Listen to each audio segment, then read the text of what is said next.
నమస్తేనండి. నేను మీ రామకృష్ణ హాన్, ఆస్ట్రో న్యూమరాలజిస్ట్ని.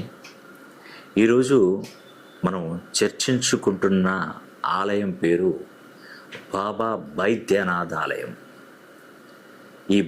ఈ బైద్యనాథ్ ఆలయము జార్ఖండ్ రాష్ట్రంలో దేవగర్లో ఉన్న ఈ పవిత్రమైనటువంటి ఆలయం మన భారతదేశ ఆధ్యాత్మికతకు ఒక గుర్తింపు. ఇది శివుని యొక్క 12 జ్యోతిర్లింగాలలో ఒకటి. ఇది కేవలం ఒక ఆలయం మాత్రమే కాదు, ఇది భక్తుల విశ్వాసానికి ఒక గొప్ప సాక్ష్యంగా చెప్పబడుతుంది. బైద్యనాథ్ ఆలయం యొక్క నిర్మాణ శైలి చాలా విశిష్టమైనది. ఇది నాగర శైలిలో నిర్మించబడింది. ఆలయంపై ఒక పిరమిడ్ ఆకారపు శిఖరం ఉంటుంది. దీని ఎత్తు సుమారుగా 22 మీటర్లు. ఆలయం లోపల బాబా బైద్యనాథ్ యొక్క జ్యోతిర్లింగం ఉంటుంది. ఈ ఆలయం సముదాయాలలో 21 చిన్న ఆలయాలు కూడా ఉన్నాయి. ప్రతి ఆలయం మనకు ఒక ఆధ్యాత్మిక అనుభూతిని కలిగిస్తుంది. అదేవిధంగా ఆలయం ప్రత్యేకత ఏమిటంటే, ఇందులో హవన్ కుండ్ ఆలయం ఉంటుంది.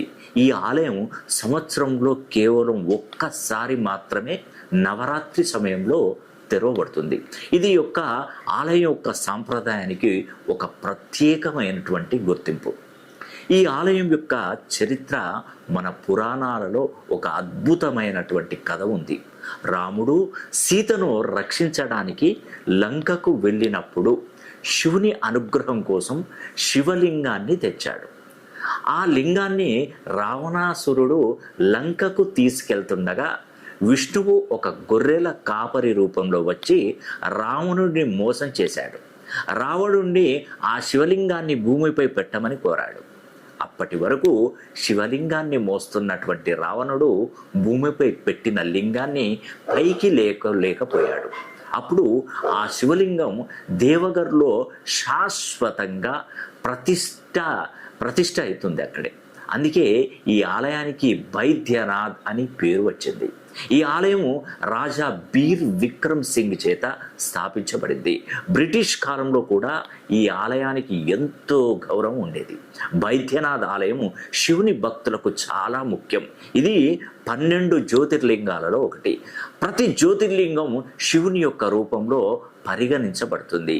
ఈ ఆలయం శైవ సిద్ధాంతానికి ఒక గొప్ప కేంద్రం.